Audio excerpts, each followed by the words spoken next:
production and minimize the signs and symptoms of acne, which is basically anybody who has oily or combination of oily skin type. Wherever your skin is oiliest, you will find that you probably will have a breakout, no matter whether the acne levels is 1 to 4. If you have an oily patch on your skin and it really produces a heck of a lot of oil and you do not know how to properly clean it, you do not know how to maintain or balance the oil production in it, you do not know how to protect it, you can have a patch of acneic skin that is just horrifying on your face that will have you sitting in the mirror crying for days and hours trying to figure out how God and you in this mirror is going to get rid of it. But it's not going to happen. You have to understand how to properly care for your skin, how to maintain and protect your skin so you can overcome acne. I have a personal acne story. I was picked at as a child for having acne. Child, I mean like in my teenage years. Like my 7th grade year, I moved to Denver, Colorado from Florida. Now, if you know anything about Denver, Colorado and Florida, you will understand that the climate is extremely different. Florida is sea level, humid, hot, sun exposure, bam. Was perfect for my type of skin. Oily skin, which thrives in the sun exposure, you know, the moisture in the air, the oil production thrives. However, when you go to Denver, Colorado, you are in a high elevation, you have low humidity, you have a lot of cold, extreme cold snow, and you have all 4 seasons, which means your skin goes through all of these changes. And if you have nothing to maintain your internal balance of oil production and to clean your skin from the external deposits of pollution, bacteria, and all that horrible stuff in sun exposure, you have no protection, no preventative measures, and basically I was called Rocky Mountain Forehead in middle school because my skin was just that horrible. My forehead was filled with bumpity bump bump bumpity bump bump bumpity bump bump bump. So not that I enjoyed being bullied or picked at, however, it was one of the easiest things outside of being born in poverty and not having like rich clothes and things like that. But my forehead was what made me very susceptible to being bullied. And it wasn't just my forehead, it was all over my face. I had very, very, very bad acne everywhere because of the climate change, which is leading me to tell you that your climate has so much to do with the way your skin responds and to your condition, to where you need to understand that it is your biggest fight, one of the biggest fights that you will have. And the only way you can compete with the external challenges of climate control is internally and with your products. By using proper natural products, you can balance oil production, hence maintaining, minimizing acne. Ask me how I did it, how I know, because I went from level 4 to a level 2, level 1 of acne simply through my all-natural production or formulation of acne fighting products. And I do have 4 to 5 steps. Yes, I do use all 4 to 5 steps. That's how come my skin is not as bad as it used to be. However, my skin is not perfect. Yet I have achieved the skincare goal of being able to balance oil production, be out in the sun without producing a lot of oil. If you can see on the back of my hand, it's no oil on the back of my hand when I wipe my forehead. That is pure Hawaiian sun being exposed on my forehead. So there's no like wild, crazy oil production, things like that. And I am suffering through some bout of eczema, and I have it pretty much maintained and balanced and under control. Yes, I did have to take a antibiotic internally to help me fight off this metal poisoning that I am dealing with. However, because I am taking multiple, and notice I really do not believe in prescribing things for acne. However, when it comes to eczema and you're dealing with allergic reactions and internal or external poisonings, and you need to have an antihistamine or antibiotic, I am all for it. I am about that life.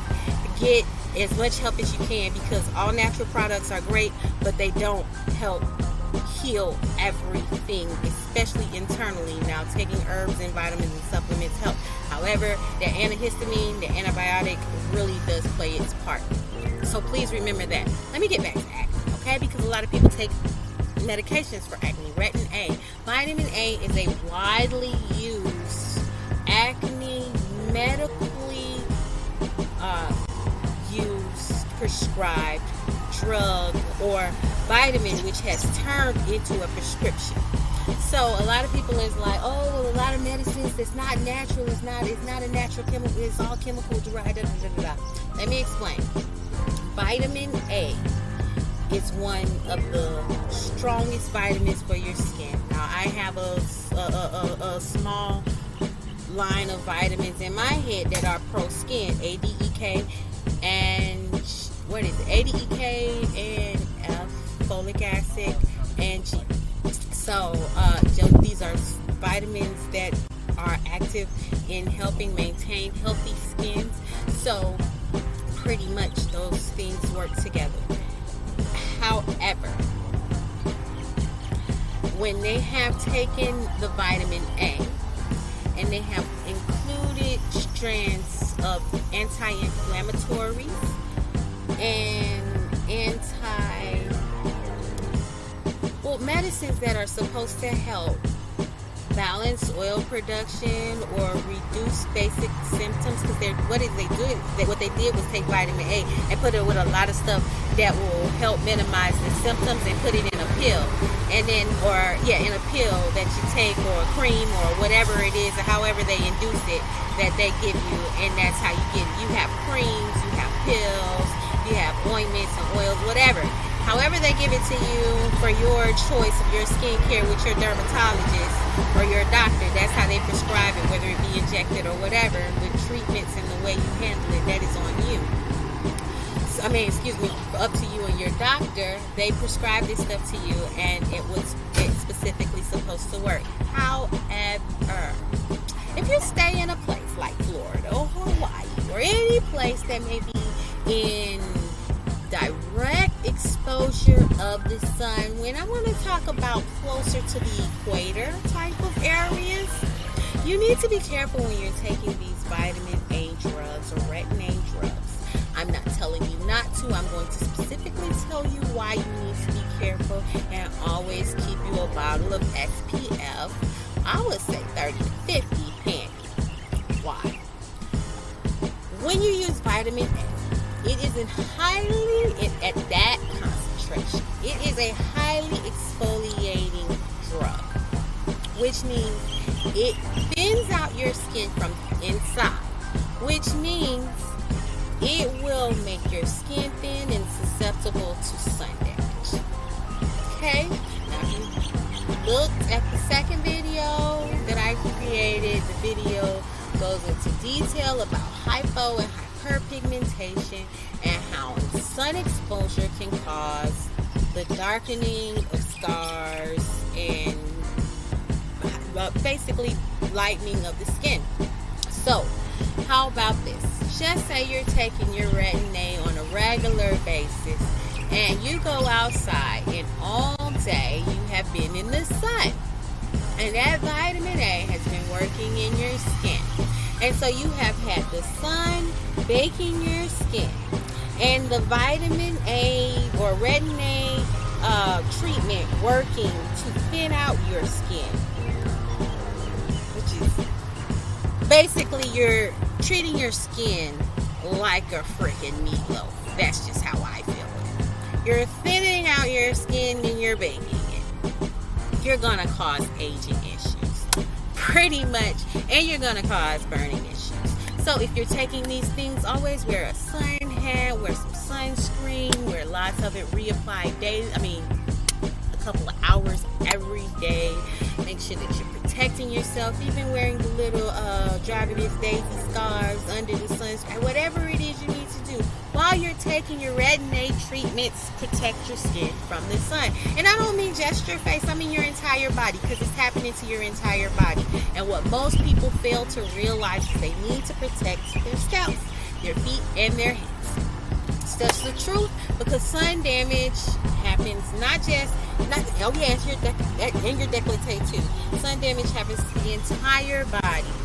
And if you're living in these tropical areas or you're exposed to a lot of sunlight, you really need to protect yourself on vitamin A.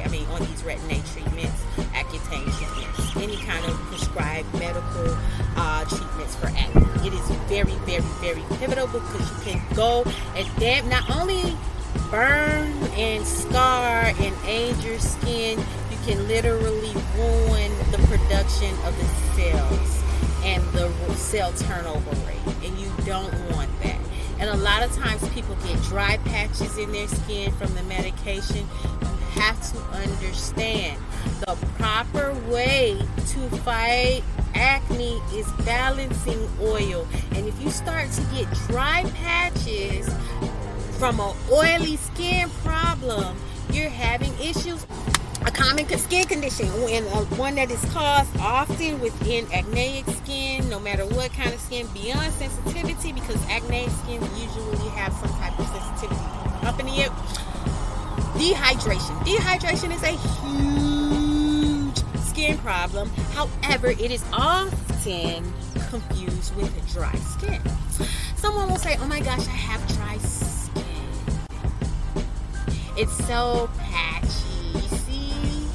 And they have all of this acne, and they do have dry patches. And usually it is the people who are taking Accutane or some type of medically prescribed acne drug, and they have these dry patches in the middle of this stuff. And I'm like, you don't have dry skin. Yes, I do. You don't know how my skin feels. Well, my sweetheart, I do know how your skin feels, but you do not have dry skin. You have dehydrated skin.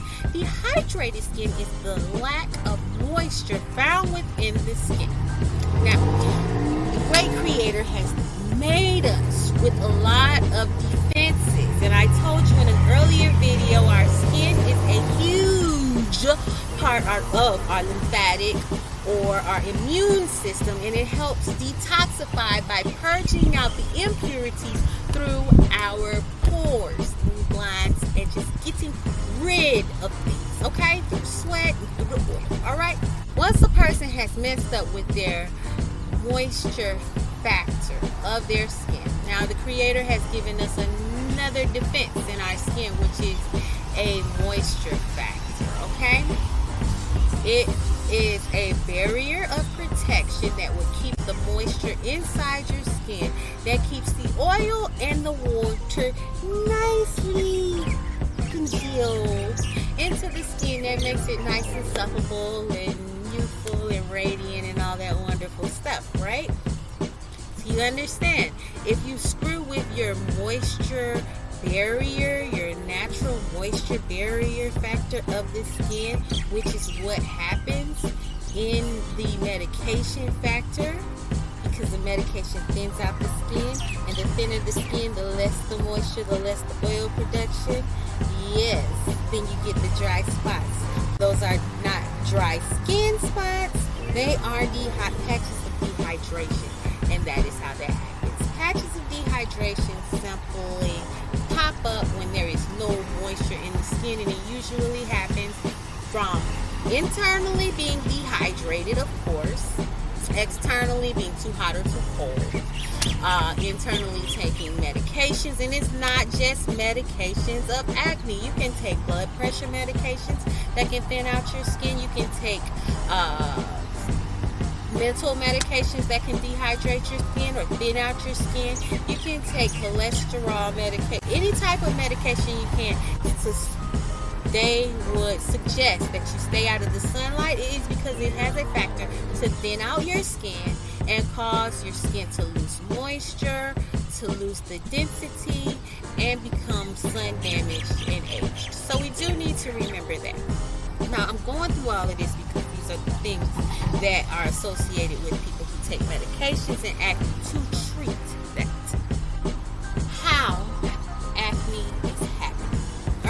So there's a lot of internal causes for acne, and we're going to talk about like at a preteen. Let's talk about when there's perfect skin and no acne, all right? We have these things in our body, and as soon as we hit a rate of hormone exchange and growth, we produce oil. Now, what causes this hormonal changes? We have our nervous system is one of the biggest factors internally that causes acne. Nervous activity, you have people who have anxiety issues, depression issues, high fear factors, or even bullying. These causes nervous actions and nervous activities, which causes our oil glands to produce too much oil. It traps the external debris and pollutants into our pores, and then everything combines together and it becomes acne, right? That long story, right?